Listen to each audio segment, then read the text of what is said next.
Hace algunas semanas iniciábamos un viaje que nos ha llevado a recorrer buena parte de la geografía española, en busca de enclaves mágicos, en busca de esas leyendas que han quedado impresas en la memoria popular y que convierte a esos lugares en lugares mágicos.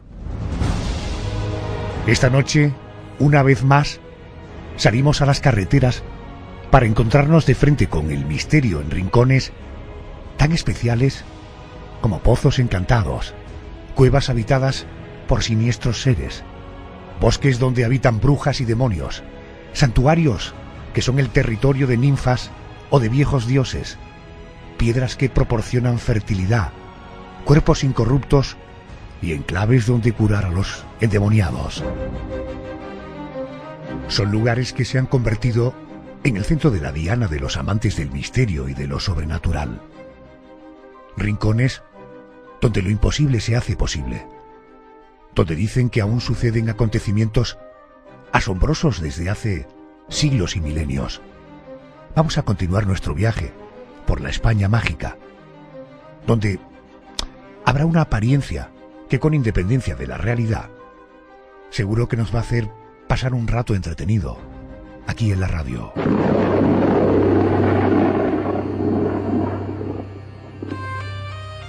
Viajamos a Galicia. Nos vamos a detener ante las puertas de un santuario rodeado de leyendas. Leyendas que hablan de ninfas, de un dios romano con propiedades sobrenaturales, o del misterioso hereje Prisciliano. Vamos a dar el salto a Finisterre, al final de la Tierra, un enclave no solo considerado mágico, sino al que también se atribuyen propiedades de fertilidad y donde aún se recuerdan leyendas relacionadas con el Cristo de Fisterra. Ya me acompaña el investigador y escritor Carlos Fernández. Él es autor del libro 50 lugares mágicos de Galicia. Querido Carlos, buenas noches. Hola, buenas noches. Buenas noches. Y como primera parada hemos elegido un santuario pagano que lleva el nombre de Santa Eulalia de Bóveda. Decimos santuario pagano, ¿qué es exactamente este templo? Bueno, lleva el nombre de Santa Eulalia de Bóveda porque está debajo de una iglesia, la iglesia de Santa Eulalia, ¿no? En la localidad de Bóveda, cerca de la capital de Lugo. Pues se trata de, hace unos 100 años aproximadamente, se descubrió una cripta en la iglesia y después de la guerra civil se hicieron unas excavaciones y se descubrió que había bajo de la iglesia todo un santuario pagano, absolutamente pagano. Hay unas inscripciones el relieve a la entrada de personas bailando, dentro hay figuras de lisiados, una inscripción que dice Pro Salute, con lo que se deduce que era un santuario para sanar, ¿no? Para curar enfermedades, y también existe una gran piscina y algunas decoraciones de pájaros. Todo esto es un santuario que los expertos aseguran que es único, ¿no? Que en el mundo romano está datado sobre el siglo IV aproximadamente, cuando se implanta el cristianismo en el Imperio Romano, y su finalidad es toda una incógnita. Existen algunas teorías, pero bueno, una concluyente no hay nada. ¿Qué se cuenta sobre el trasfondo relacionado con esas misteriosas ninfas? Pues una de las teorías más aceptadas es que se trataba de un templo dedicado a las ninfas, un templo de curación, en el que en esa piscina pues se llenaba de agua y se invocaban a las ninfas para que o para que por su mediación hicieran la curación, ¿no? Esa es una de las teorías más extendidas entre los investigadores, especialmente por las analogías que hay en otras también encontradas en la provincia de Lugo, donde también se dedicaba a las ninfas y se invocaba a las ninfas para actos de curación a través de las aguas.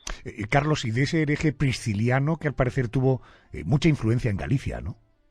Pues sí, otra de las teorías que se dice que es el santuario de Bóveda es la tumba de Prisciliano. Prisciliano fue un obispo hereje, quizá el primer ejecutado en el cristianismo posterior al Imperio Romano, por hereje precisamente, porque tenía unas ideas donde mezclaba elementos de druidismo y de otras corrientes heréticas. Fue decapitado en Alemania, en Treveris, y se dice que su cuerpo fue traído a Galicia, donde fue enterrado en algún lugar que no se sabe. Se dicen varios emplazamientos, uno de ellos este templo de Santa Eulalia de Bóveda. ¿Y por qué es importante Prisciliano? Porque después de muerto el priscilianismo tuvo un gran auge, sobre todo cuando en el reino de Galicia, tras la caída del Imperio Romano, pues se potenció el priscilianismo, los suevos se potenciaron esta doctrina, ¿no? Durante años y tuvo mucha acogida y entonces el lugar donde estaría enterrado Prisciliano sería un lugar relevante, no sería un lugar cualquiera. Entiendo. Vamos, si te parece, ahora hasta Finisterre. ¿Por qué Finisterre es considerado un lugar mágico?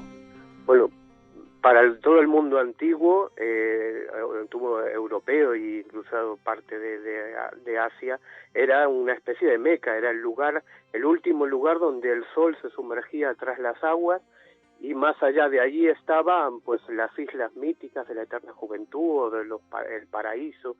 Entonces este lugar era Finisterre, el Cabo Finisterre, era un lugar mágico ya desde la antigüedad. Para los romanos decían que allí estaba el altar al sol más importante de todo el imperio, y que aún existen hoy en día muchísimas creencias y ritos incluso, y piedras mágicas y aguas mágicas en el entorno de este fin del mundo, ¿no?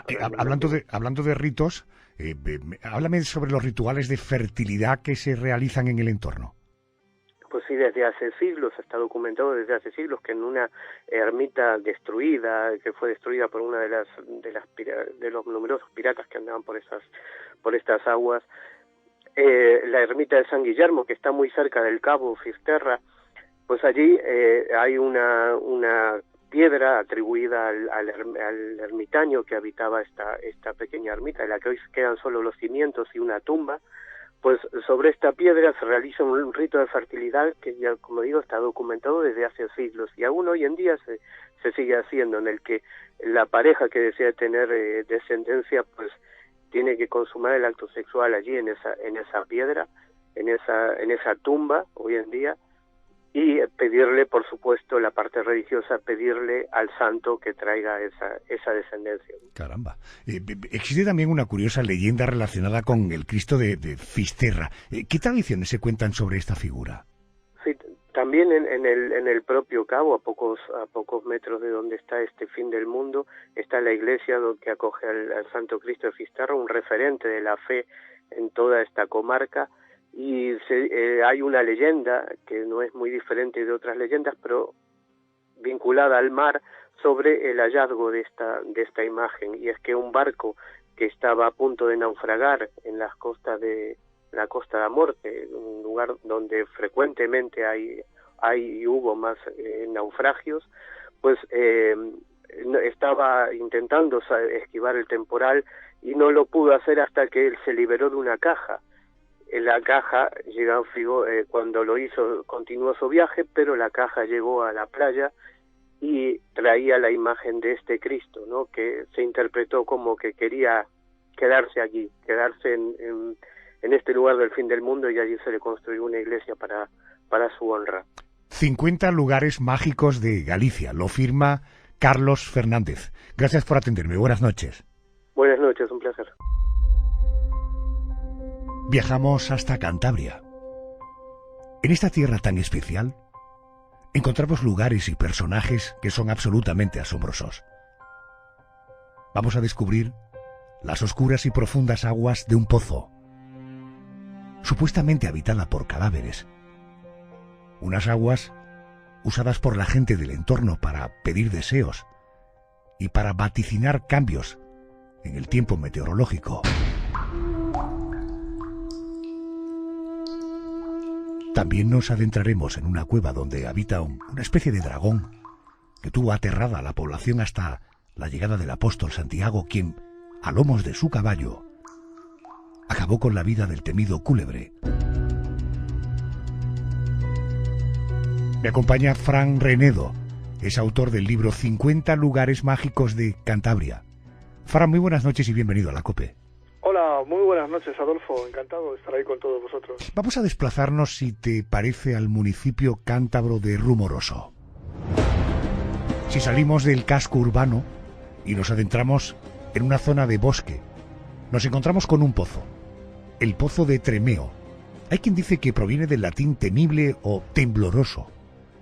Vamos a conocer las leyendas que se cuentan sobre este enclave. Por ejemplo, Fran, hay una que advierte que en la profundidad de sus aguas hay cadáveres, ¿verdad? Bueno, sí, efectivamente, Adolfo, de este Pozo de Tremeo se cuentan muchas y muy variadas cosas, ¿no? Este pueblo, el pozo se enclava en el pueblo de Rumoroso, situado muy cerca de Torrelavega, en el ayuntamiento de Polanco. Y bueno, esta pequeña laguna que desde hace muchos siglos, por no decir milenios, ya que muchos hablan de sus conocimientos mágicos en épocas de los romanos, pues como decimos, a esta poza se le atribuyen facultades heterodoxas, por decirlo de alguna manera. Se piensa que está comunicada con el mar Cantábrico, distante unos pocos kilómetros, y que antaño los lugareños podían prever los cambios que se vaticinaban en el tiempo, arrojando ciertas plantas o ramas a esas aguas y comprobando el movimiento que mostraban sobre su superficie. Estos augurios, para saber del meteo que se avecinaba, ya eran conocidos, como te digo, en otros lugares y con las mismas técnicas, aquí mismo en Cantabria y en otros puntos del país. Y estos conocimientos, como te digo, eran muy útiles a la hora de predecir, por ejemplo, el poder recoger la cosecha a tiempo o antes de los aguaceros, o prever una tormenta que se cernía sobre aquellas aldeas, Adolfo. Entiendo. ¿Es cierto que los lugareños usaban las aguas para consultar el tiempo, para ver, como me decías, tormentas y lloverías? Esta leyenda también forma parte de la leyenda de este pozo, ¿no? Exactamente, claro, tenemos que pensar que un enclave como este, con ese halo de misterio y encantamiento al que hemos aludido, viene rodeado por una suerte de lugar mágico en sí, ¿no? A la vez, lugar de reuniones de vecinos y peregrinos que era utilizado para tomar los augurios. Como antes decíamos, debido supuestamente para muchos a la comunicación de esta poza con el mar por la parte costera de Mogro y Miengo, en ocasiones sus aguas presentan alteraciones que muchos las tomaban pues como señales para ver en ellas con estas ocasiones de tomar decisiones o no, preguntar por los momentos más propicios a la hora de comenzar un viaje, casarse o incluso tener hijos. En fin, una especie de oráculo cántabro muy apreciado sobre todo antaño por la gente de pueblos cercanos y no tan cercanos. Y no olvidemos también que en el paraje en cuestión posee ciertas leyendas de brujas en donde estas maléficas del Cantábrico, como eran conocidas en estas tierras norteñas, acudían a realizar sus reuniones brujeriles y sus conjuros. ¿El entorno de Tremeo es tan tenebroso como las leyendas del pozo o hablamos de una zona agradable a la vista? Como comprenderás, Adolfo, después de tantos años conociendo y yendo a lugares que tienen este denominador común, ¿no? El misterio y lo enigmático, he llegado a la conclusión de que la mayoría de los miedos, la mayoría de los terrores las tenemos nosotros mismos en nuestra mente, ¿no? Partiendo de este punto. Si bien, por supuesto, esto no justifica que existan fenómenos, lugares y hechos que al menos de momento se escapan a la razón o a las leyes de la ciencia o de la misma natura. Cuando nos acercamos al Tremeo, como bien dices, parece que nos adentramos en un paraje selvático por su frondosa vegetación y el sonido de decenas de anfibios, de insectos y otros animales que allí se establecen. Hay que darse cuenta que es un paso obligado y un lugar de descanso para las aves migratorias, y que por ello es un buen emplazamiento para observarlas, sobre todo a principios y a finales de invierno.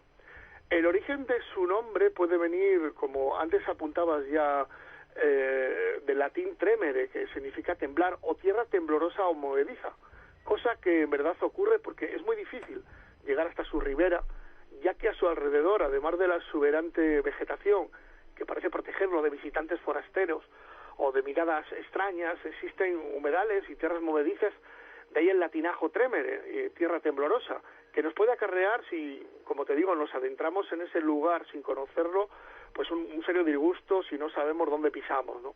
Otro de los enigmas en su profundidad, radica en su profundidad, ya que a pesar de que diversos grupos de espelebuceo han intentado explorar estas estas profundidades nunca se ha conseguido llegar al fondo de la poza, debido a que sus aguas son muy oscuras e impiden este pleno examen. Como vemos, laguna enigmática por todas partes que se la mire. Entiendo. Vamos a pasar ahora de un pozo a un misterioso personaje que dicen que habita en la cueva de Santillán. Este personaje es el Cúlebre. Antes de entrar, ¿qué es el Cúlebre y cómo se le describe en la tradición? Sí, es una leyenda preciosa como pocas. El Cúlebre, dentro de la mitología cántabra y también asturiana, es un dragón, una suerte de serpiente alada descomunal, repleta de duras escamas, que habitan cuevas y parajes cercanos a la costa. Y en este concreto enclave, cerca del pueblecito de Santillán, cerca de la turística villa de San Vicente de la Barquera, que seguramente los oyentes la conozcan mejor, pues desde aquí podemos contemplar la preciosa costa occidental de Cantabria, y solo este placer justificará el viaje, ¿no? Pero bien, pues lugares con leyendas similares que curiosamente se situaban a la vera de los distintos caminos que llevaban en peregrinación a Santiago de Compostela.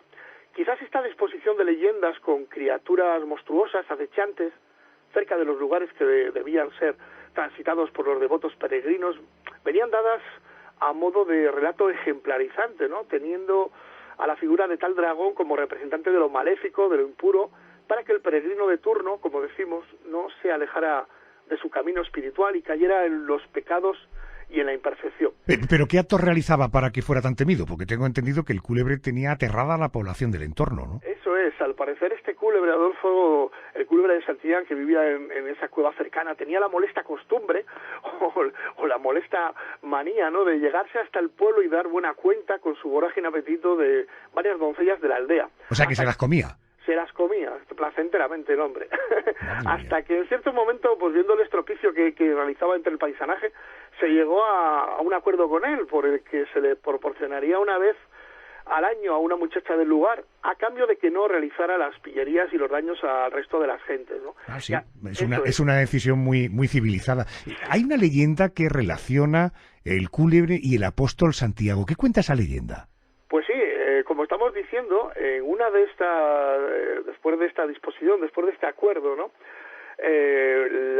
la moza de turno, que, bueno, desesperada, ¿no?, había tocado esa desdichada misión, ¿no?, de ser la que era sacrificada, pues cuando estaba desesperada ya en el último aliento, apareció, como no, valiente sobre su caballo, blandiendo la espada, y nada menos que el apóstol Santiago, y acabó con la vida del malvado Cúlebre, para alegría y regocijo de todos los aldeanos de aquellos contornos, ¿no? La joven salvada, in extremis, no dudó en peregrinar como agradecimiento hasta Santiago de Compostela, además de prometer que bautizaría con el nombre de Santiago a su primer niño, a su primogénito, y que también hay una curiosa indicio, ¿no?, que a la hora de comprobar que todo ello fue verídico, si el viajero pregunta a algún lugareño sobre esta historia, y amablemente, sin duda, le llevará hasta la entrada de la cueva y le mostrará las huellas de las herraduras del caballo de Santiago impresas en la roca, que por supuesto no son más que animales fosilizados marinos en forma de herradura, pero que dan a la leyenda fantástica avisos de realidad y sobre todo belleza, ¿no? Como verás, Adolfo, una bonita historia que tanto en este libro de 50 lugares mágicos de Cantabria como en otro guía de la Cantabria Mágica, pues destripo y da a conocer ciertos detalles que al menos escamarán al lector, y nunca mejor dicho lo descamarán. Bueno, pues ahí tienes, si quieres profundizar un poquitín más en este libro, 50 lugares mágicos de Cantabria, lo firma Fran Renedo. Fran, gracias por atenderme, buenas noches. Buenas noches, un placer.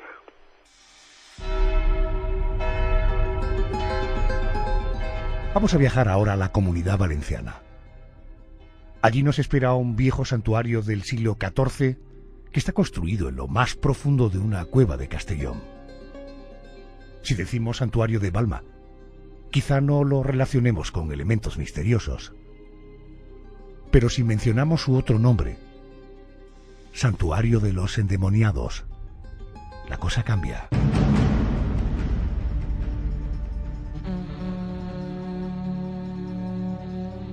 También nos espera en Alicante una religiosa fallecida a principios del siglo XVIII, que no solo llamó la atención por los elementos sobrenaturales que la acompañaron en vida, sino que además, después de muerta, su cuerpo se ha mantenido milagrosamente incorrupto.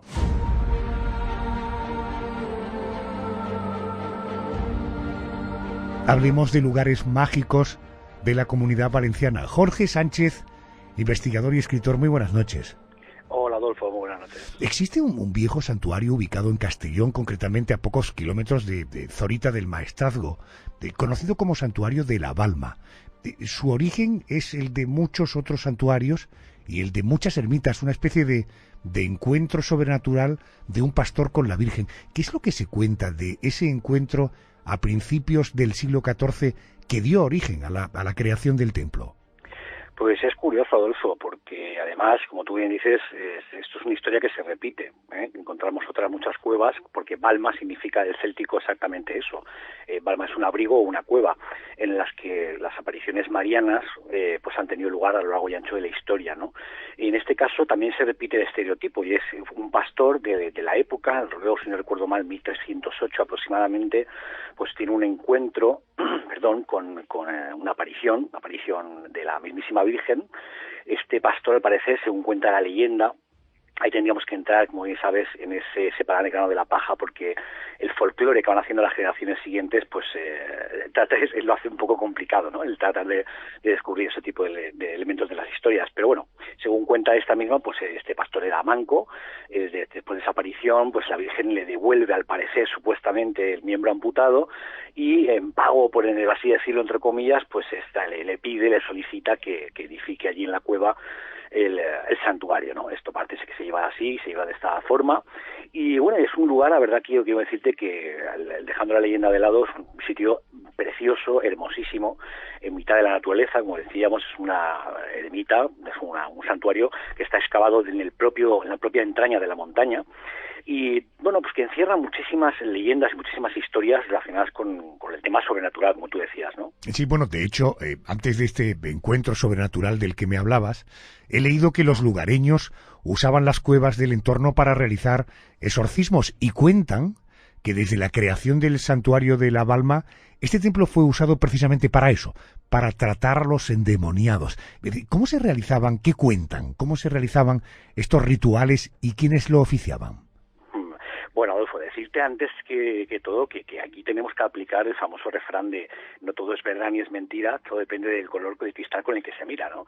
¿Por qué te digo esto? Porque al parecer, como te decía, esa parte de folclore añadida que va haciendo las generaciones tras generación, tenía poco que ver con los endemoniados y más con otro tipo de fenómenos. Al parecer, pues por ejemplo, los ataques de epilepsia, pues la sintomatología que los caracteriza, pues llevaba muchas veces a error, bien por ese, fanatismo del folclore y ese tipo de creencias, pues de que la persona estaba verdaderamente poseída por Satanás y que debía hacerse, como correspondía, pues una ceremonia, un exorcismo en toda regla, y en este caso de manos de las caspolinas. Las caspolinas eran un grupo de, unos dicen que brujas, otros dicen que, mujeres que tenían ciertos conocimientos de este corte esotérico, y que, realizando una ceremonia, como te decía, de exorcismo, pues parece ser que sí que conseguían exorcizar al endemoniado o la endemoniada, devolviéndole a la normalidad. Bueno, esto, como te digo, es parte de la historia.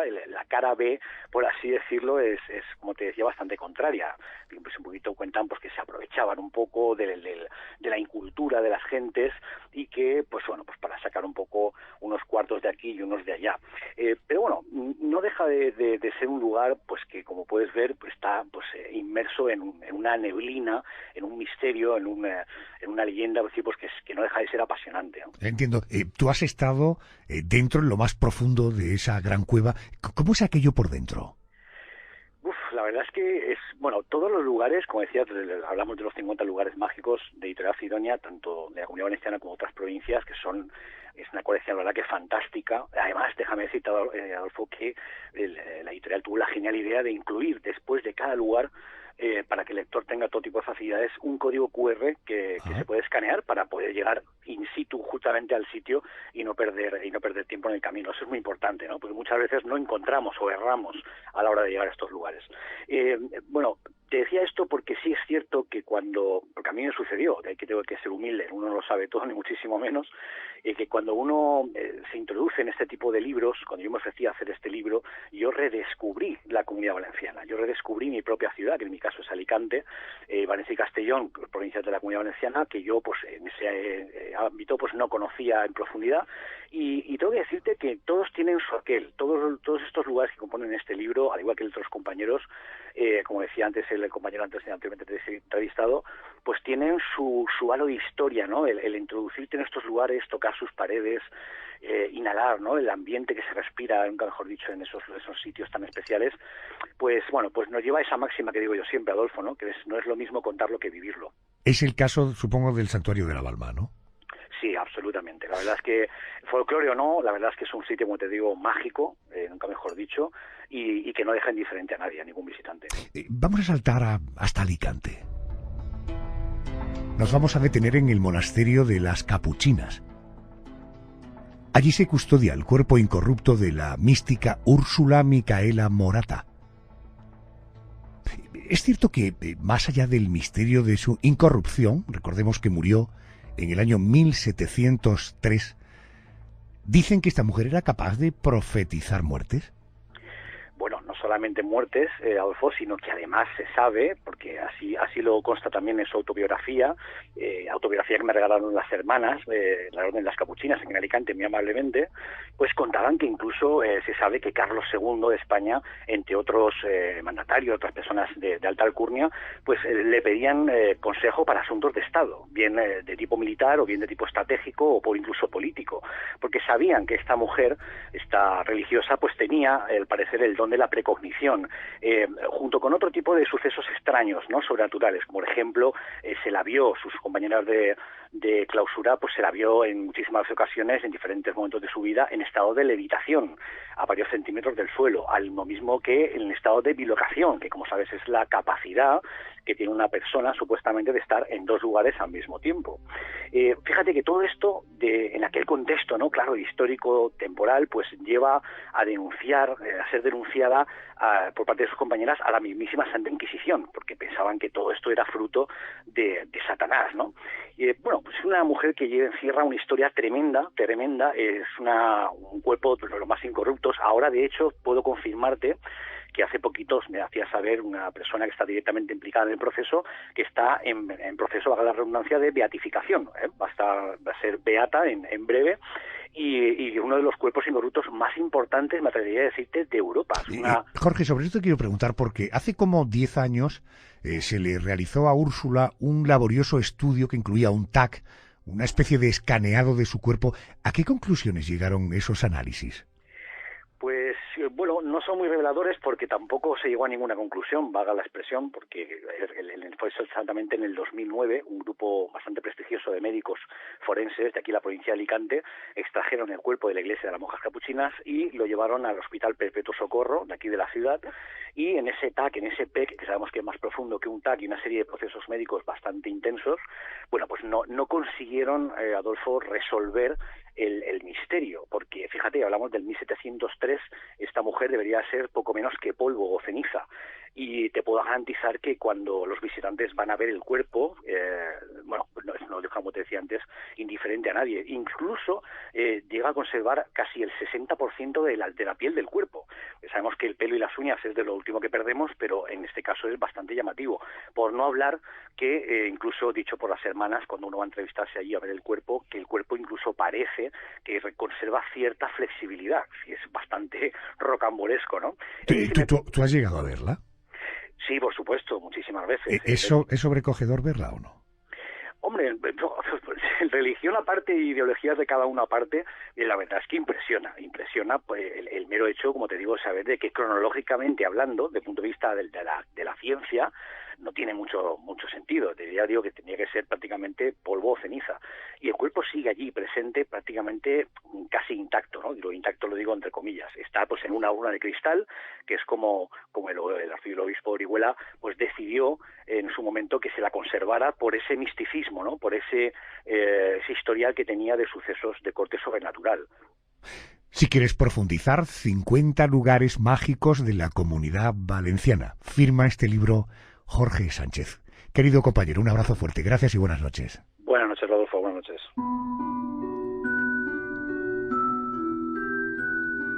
Vamos ahora hasta Cataluña. Nos vamos a sumergir a través de hermosos pantanos en un bosque realmente mágico. Un bosque en el que dicen que habitan desde brujas hasta demonios. Un bosque donde, nada más entrar, se perciben sensaciones especiales. Luego caminaremos hasta el espacio natural de San Miquel del Fai, en el que más allá de su belleza física, aún perdura una especie de magia que contagia al visitante. Nos acompaña el investigador y escritor, querido Luis Silva. Muy buenas noches. Muy buenas noches, Adolfo. Bueno, Luis es el autor de 50 lugares mágicos de Cataluña. Oye, en plena comarca de Osona, oculto entre pantanos, se esconde el bosque de Sabasona, conocido como el Bosque Mágico. Dicen los entendidos que se trata de uno de los enclaves más misteriosos de España. Ponnos en antecedentes, ¿qué caracteriza a la comarca de Osona? Bueno, ahí es un lugar realmente extraordinario. Estamos en una zona que es un parque natural que se llama de las Guillerías Sabasona, donde ya existía, desde el año 890 se tiene constancia de que había un castillo allí, de los vizcondes de Osona, que pasaron después a una saga familiar de los Sabasona, de verdaderos caballeros, y bueno, y llegó hasta tener esa propiedad importantes linajes catalanes, ¿no? La verdad es que la zona es realmente espectacular, porque es un auténtico bosque donde se mezcla sobre todo la encina, el roble, la piedra, que es todo está lleno de piedras, de grandes pedruscos, de grandes monolitos, algunos de ellos que ha trabajado el ser humano, y todo ello, junto con el agua, conforma un lugar realmente extraordinario y poderoso. ¿Qué cuenta la leyenda sobre este bosque? Porque he oído leyendas de brujas, incluso de demonios. Bueno, allí la tradición popular lo que dice, y incluso hasta reciente, pues de que de vez en cuando se ven hogueras, sobre todo en días específicos, no sé, los solsticios, por ejemplo, que se oyen cánticos. Claro, hay que pensar que el aire también transporta el sonido, ¿no? Y hay una ciudad, hay un pequeño pueblo que se llama Tabernolas, muy próximo, y la gente pues se hace eco de esas cosas.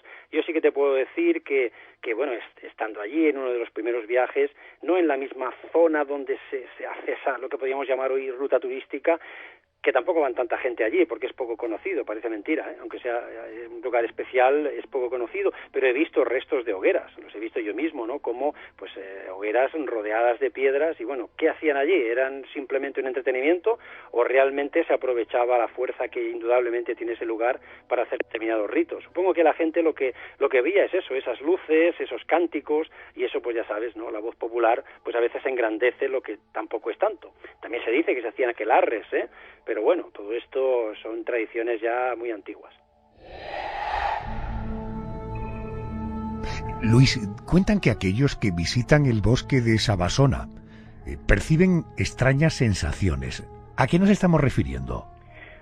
Mira, yo te puedo contar, por ejemplo, una experiencia personal, ¿no? que viví en el bosque de Sabasona. Hay una montaña, y en esa montaña ahora mismo hay una ermita, pero existía esa ermita, ahora está reformada desde los años 60, pero existía una ermita ya catalogada en el año 1035, y está construida sobre una masa pétrea. Bueno, pues cuando tú estás ahí arriba, en esa masa pétrea, en un lugar donde nosotros los antiguos grabamos, esculpimos en la piedra formas antropomorfas, hay una, por ejemplo, de una persona de una estatura que puede ser de 1,60 m, y al lado se une con una regata hecha en la piedra pues una forma antropomorfa de un niño. ¿Qué harían allí? Se ponía una madre y un hijo ahí en esas formas, ¿no? Grabadas por nosotros en la piedra.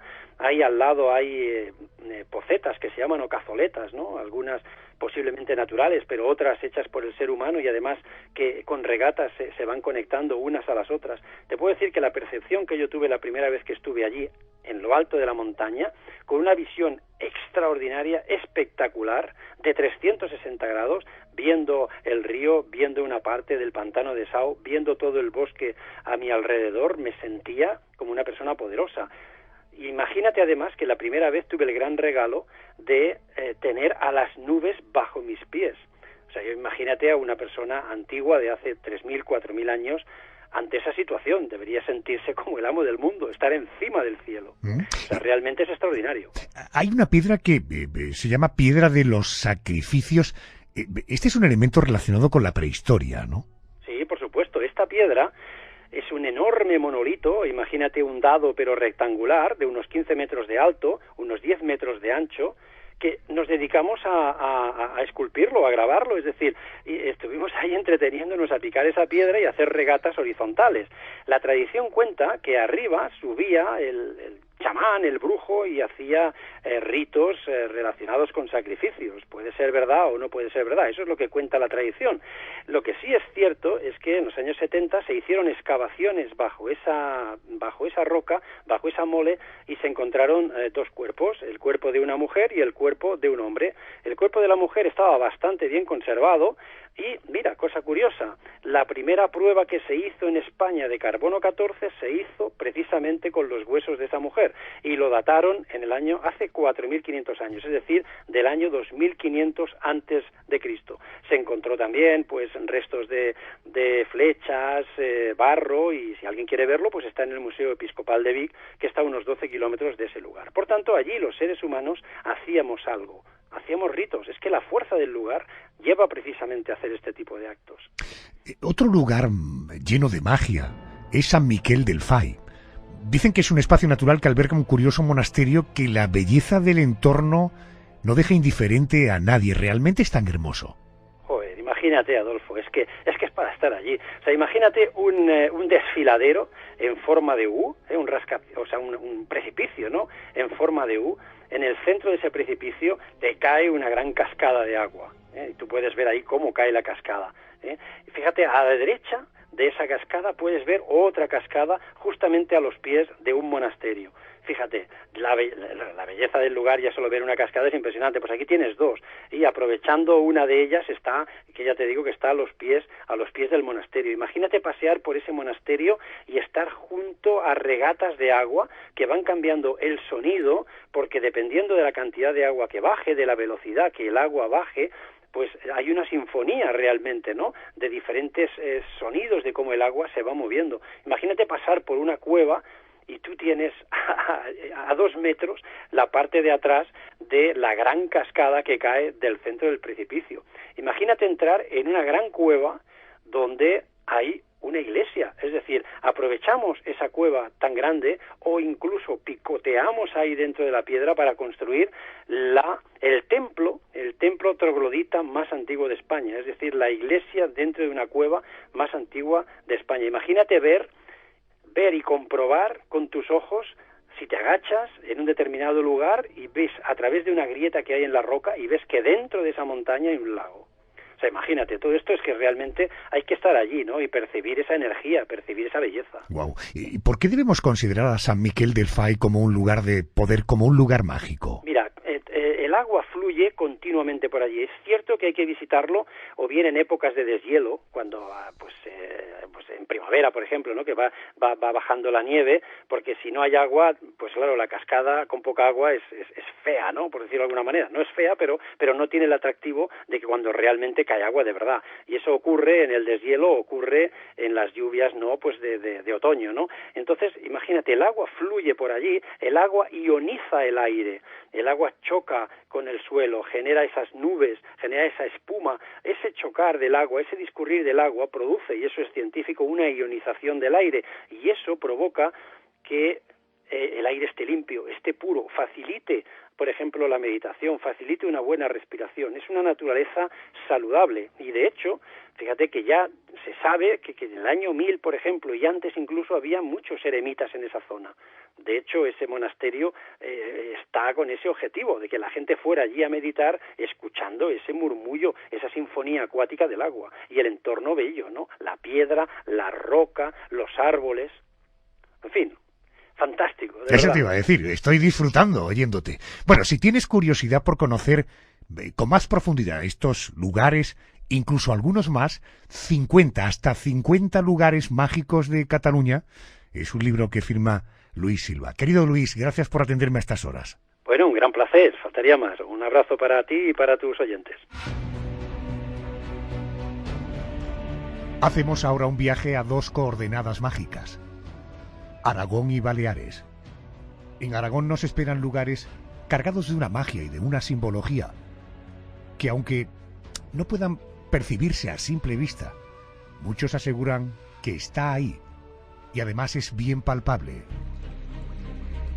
Conoceremos el misterioso fluir del agua por el interior del templo de San Adrián de Sasabe y su relación con el antiguo.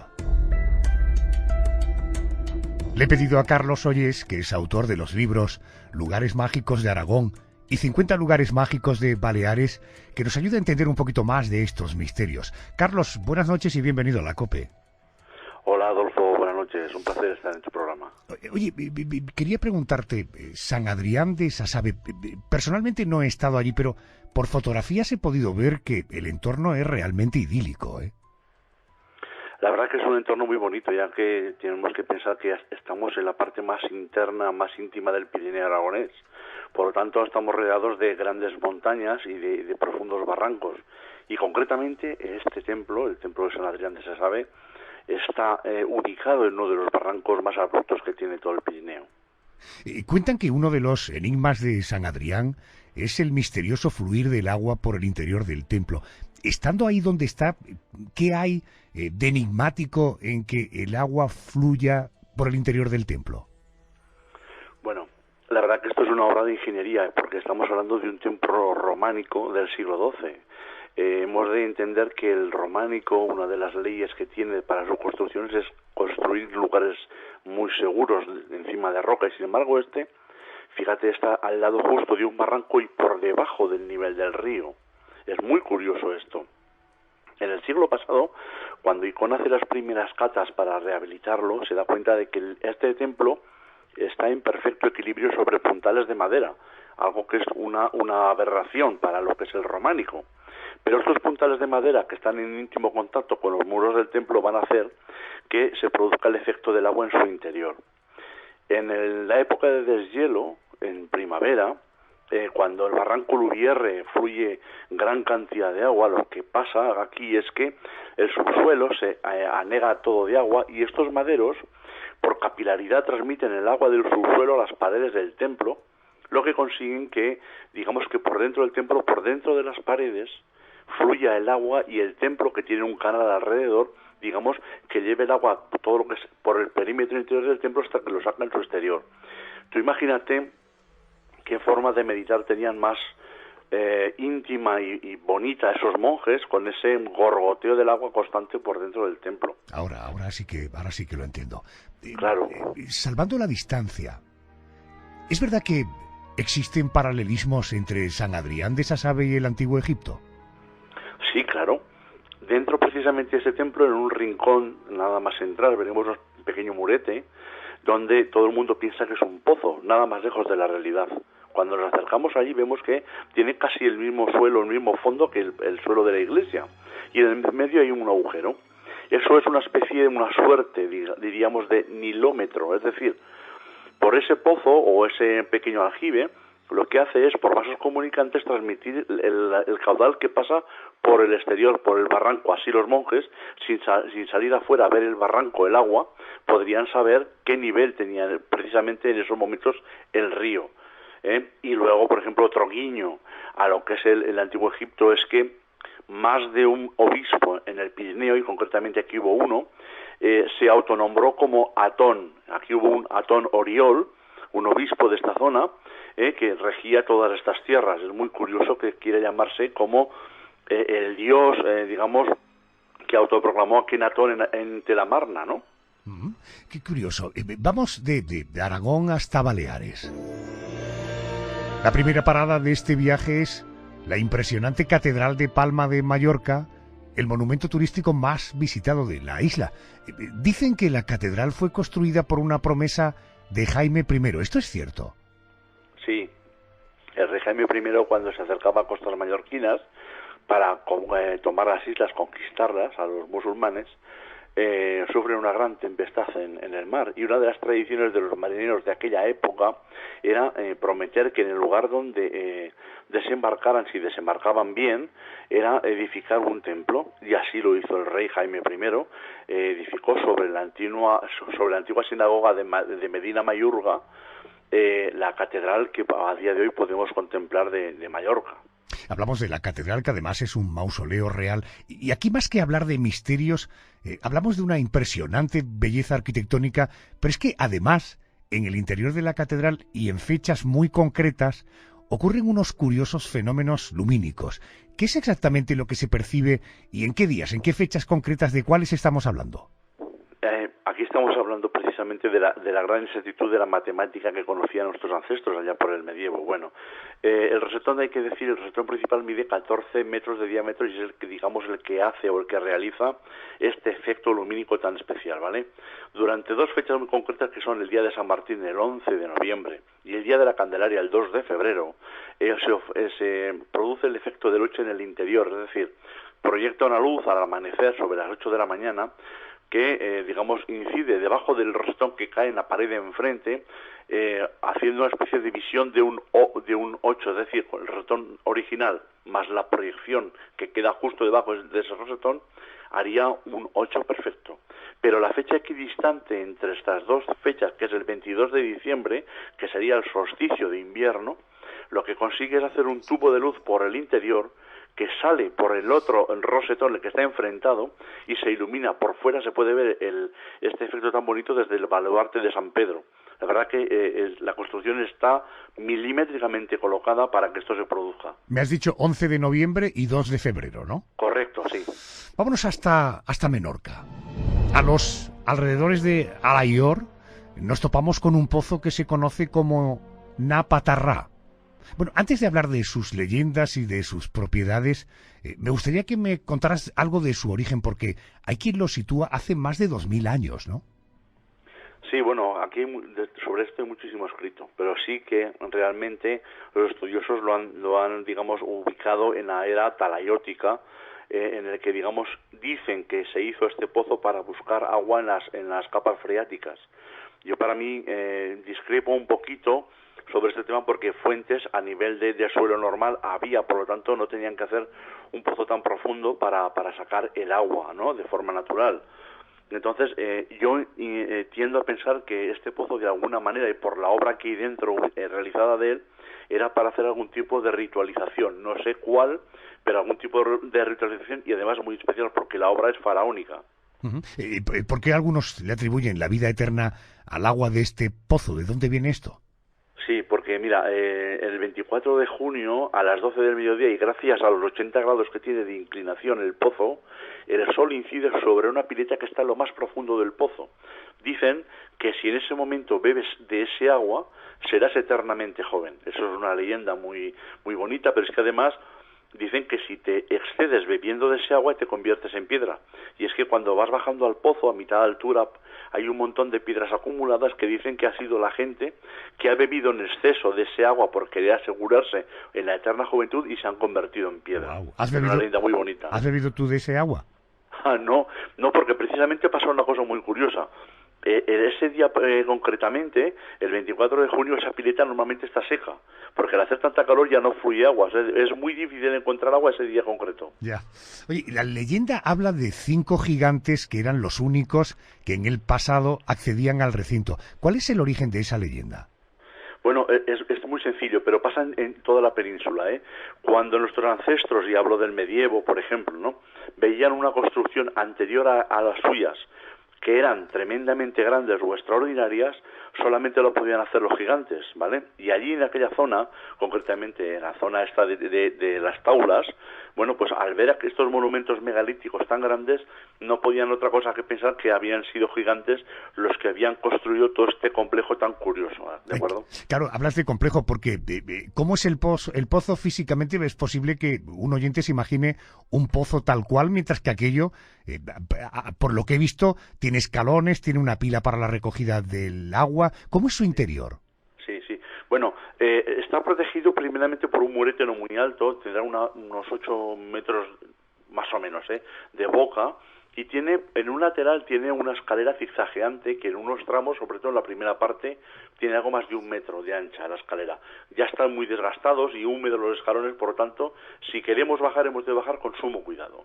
Y la segunda parte ya, las escaleras se estrechan bastante, tienen solo medio metro, y tienen un pequeño murete para poder asegurarnos de no caernos, ¿no? Es en esta parte donde he dicho antes que hay un agrupamiento de piedras caídas que supuestamente han caído del techo del pozo, ¿de acuerdo? Porque el pozo, como antes comentaba, tiene unos grados de inclinación, los que le hacen falta concretamente para que el sol incida ese día concreto con el fondo de lo que es el pozo, ¿de acuerdo? El pozo está manufacturado, el pozo tiene escalones labrados. En el pozo se ha realizado una gran obra, y más si pensamos que fue en aquella época de hace pues cerca de unos 4.000 años, es decir, la obra es faraónica. Algo muy importante era para la gente que lo labró y que lo hizo, como para que ahora nosotros, digamos, despreciemos y no sepamos además muy bien para qué o qué uso tenía concretamente, porque está claro que para solamente coger agua no, porque era solamente el agua que destilaba de las paredes. Por lo tanto, eso es lo menor, la historia menor que se puede encontrar allí abajo, sino que el funcionamiento tenía que ser otro. Carlos, oye, si quieres profundizar más en lugares mágicos de Aragón o de Baleares, ahí encuentras estos 2 libros, Lugares mágicos de Aragón y Lugares mágicos de Baleares. Carlos, gracias por atenderme a estas horas. Un abrazo fuerte, compañero. Pues un abrazo y bueno, pues buenas noches y muchas gracias por contar con mi presencia.